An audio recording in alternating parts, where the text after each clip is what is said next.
Do you think that General Patton was woke?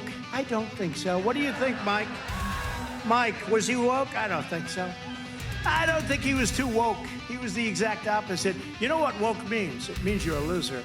Everything woke. Everything woke. It's true. Everything woke turns to shit, okay? It's true. It's true. Look at what's happening.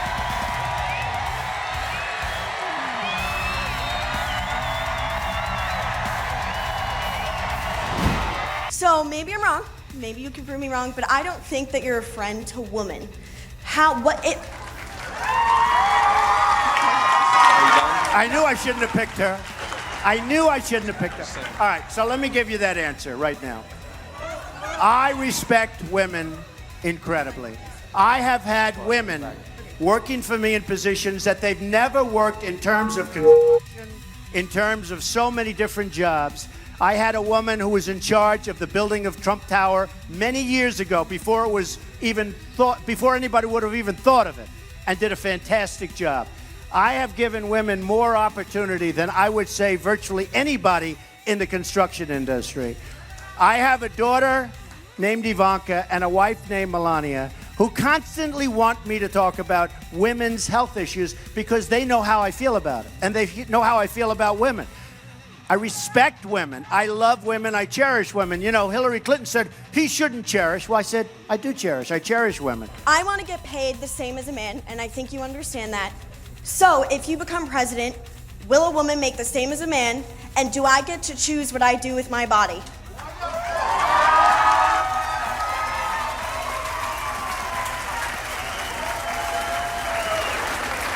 You're going to make the same if you do as good a job. You're going to make the same if you do as good a job, and I happen to be pro-life. Okay? Mr. President, we so appreciate you giving us an hour of your time. I want to start by addressing the elephant in the room, sir. A lot of people did not think it was appropriate for you to be here today. You have pushed false claims about some of your rivals, from Nikki Haley to former President Barack Obama, saying that they were not born in the United States, which is not true. You have told 4 congresswomen of color who were American citizens to go back to where they came from. You have used words like animal and rabbit to describe black district attorneys. You've attacked black journalists, calling them a loser, saying the questions that they ask are, quote, stupid and racist. You've had dinner with a white supremacist at your Mar-a-Lago resort. So my question, sir, now that you are asking black supporters to vote for you, why should black voters trust you after you have used language like that? Well, first of all, I don't think I've ever been asked a question in such a horrible manner. First question. You don't even say, hello, how are you? Are you with ABC? Because I think they're a fake news network, a terrible network. And I think it's disgraceful that I came here in good spirit. I love the black population of this country. I've done so much for the black population of this country, including employment, including opportunity zones with Senator Tim Scott of South Carolina, which is one of the greatest programs ever for black workers and black entrepreneurs.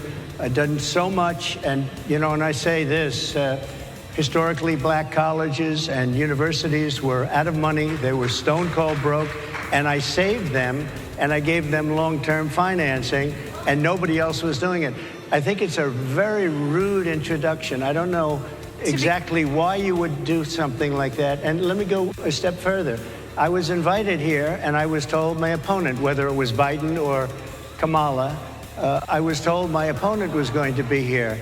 It turned out my opponent isn't here. You invite. What do you have? Go ahead. No, that's enough. Go ahead. Can I ask? But that wasn't my question. The problem is you don't write the truth. So, you know, as far as I'm concerned, I want to go to the next. Can I ask you a question about? No, not CNN, please. Go ahead. The White House has not responded to these I told you. CNN is fake news. Don't talk to me. Go ahead, please. But he says he was retaliated against, and that's why he was removed from his job. Do you have a response to that? Okay, next question. Mr. President, I have two. Prayer is banned, but drag shows are allowed to permeate the whole place. It's okay.